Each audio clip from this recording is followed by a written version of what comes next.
Two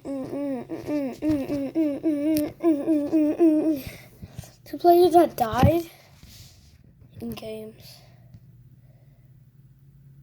Dark Secrets. Two games that we're going to be talking about. Let's get on. What happened to Crew 64? This can be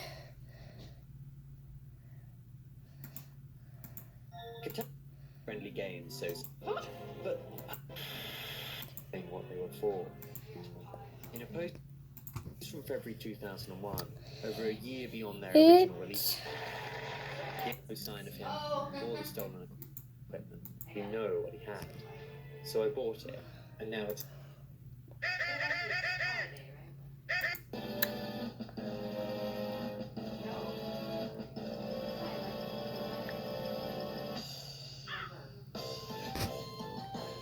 Smash Little Corn.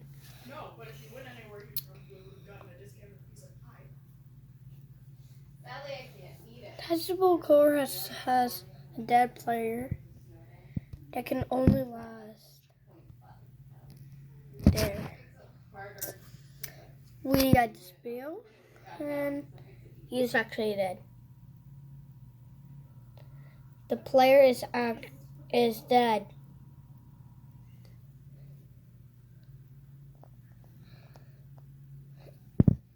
So you guessed it, he's actually dead. Let's see on the spill. To Crow 64. In this video, Adam acts like your typical child alive in some way. Classic Petscott move, you know? The child, though, brain damage, hence the brain scan and the headless crow in the hospital bed. Manfred receives the call about this while he's at work, which is why the phone sound effect is so prominent throughout these scenes, but likely he doesn't answer it, which is why the phone can't be answered, or he's haunted by the memory of that phone call, which is why the phone never stops ringing. There's also probably a lot of guilt associated with the fact that he Boom, boom, boom. all of this happening while it's in an office building. As a result of the child's severe injury, he changes the game that his company was working on to include an eternal revival system to keep his child alive in some way. Classic Petscott move, you know? The child, though, eventually dies, as evidenced by the monsters taking the hospitalized crow away, which causes Manfred to go off the deep end, literally. After realizing that he couldn't actually bring the kid back to life, he takes all of his hardware out into the middle of the ocean and jumps off a boat. Now, that alone would be a really cool way to tell this story, making a fake game to make a fake retrospective to tell a creepy and tragic tale of loss. But believe it or not, there is so much more here. You know those knowledge on any given topic? Well, this one Adam video is only the tip of the iceberg. Adam was clearly working on this ARG for a long time. It seems like he planted 5 sister channels, each with one video of a random gameplay session just to make them seem legit, followed by one or more videos of Catastrophe Crow gameplay. Each one predating Adam's original video. The only channels that are known to be canonical entries in the series are Adam Butcher, N64 Long Lost Lore, 90s Retro Gaming Fred, N64 Excavation Man, Childhood Memories 64, and Ultra 64 Forever. And it's here on these other channels that we start to get the necessary hints to start solving clues left behind in Adam's original video. For instance, what about that weird coded language from the Crow on the computer? Well, at the beginning of one of the sister videos, Catastrophe Crow N64 playthrough from the N64 Long Lost Lore channel, we see a fairly standard pause screen. Later that same video, though, the pause screen is scrambled. This fairly simple substitution cipher turns out to be something the community dubbed Crow language, and it can be used to decipher many of the puzzles throughout this game. Using just the letters from this pause screen, we can decode the message from before. H is I, W is A, Q is M, N is in, and H E L. My, maybe that Mephisto joke from earlier was.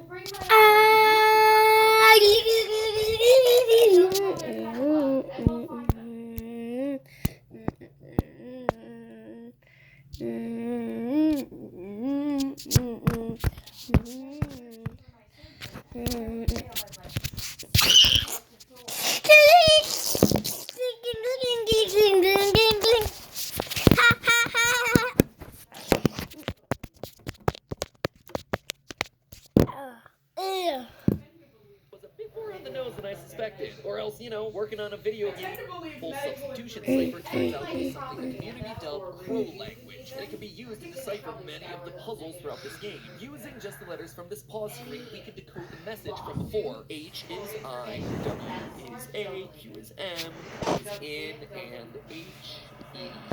Oh my! Maybe that Mephisto joke from earlier was a bit more on the nose when I colored puzzle. Kazooie back in the day. However, what now doesn't make a whole lot of sense. Wow, blizz, ho, whoa, it's not German, not Swedish, it's Crow. Using the Crow language cipher, you get the phrase, please forgive me, both of you. Oh boy, we're getting serious now. But that's not all. Listen to the clip from that gameplay segment. First CEO of Jacksonville. In Florida.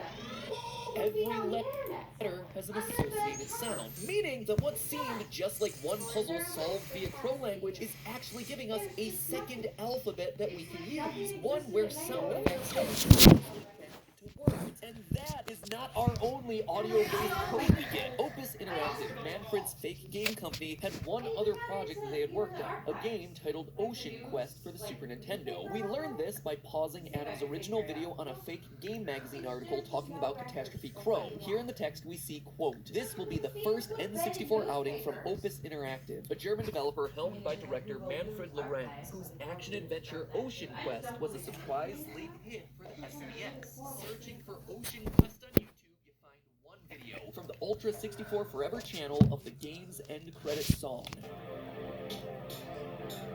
It's very chill, right? Well, something that the channel Jonathan Rose Lyon noticed on YouTube was that the song starts with a 26-note ascending sequence. 26 notes for 26 letters. Later in the song, you have little riffs like this. So what Jonathan did was extract those notes, match them to the tones from the beginning of the song, and translated them to the following. Thea, Nils, Marta, Manfred, thanks for playing. Can you see why this is such a cool puzzle, and why I am so excited to be talking about this? And this gives us our key players and their names. Remember, that decoded message from earlier said, "Forgive me, both of you."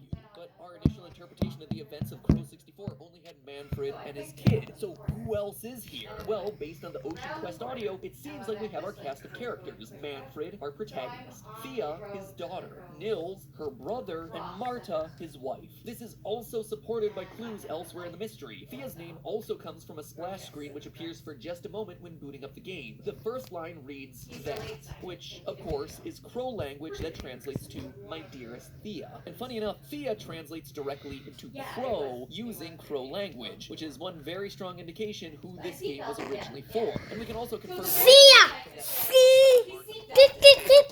but now we get to Wow!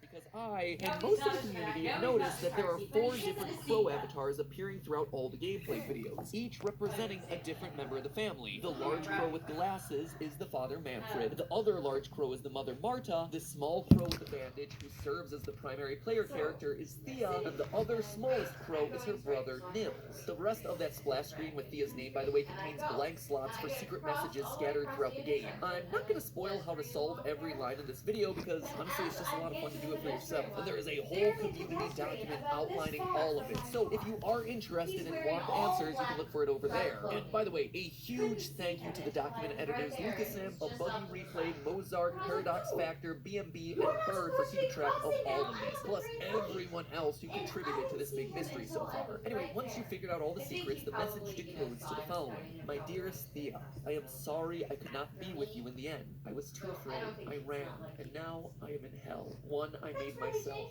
I dreamed of you playing this one day, but you never will. Please forgive me, my little crow.